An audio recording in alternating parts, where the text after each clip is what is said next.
How to fix YouTube Watch Later playlist missing. In order for you to fix this issue, the very first thing you want to try doing is head over to your application Facebook. So right here you might be in the position where you try to find Watch Later playlist, but you are not being able to find it. It might be because of some glitch or bug. In order to fix it, go back and head over to any of the video that you would like to add to Watch Later.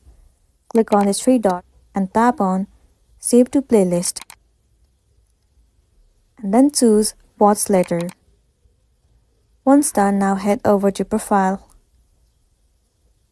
Click on Playlist right over here. Or you can simply move into Watch Later.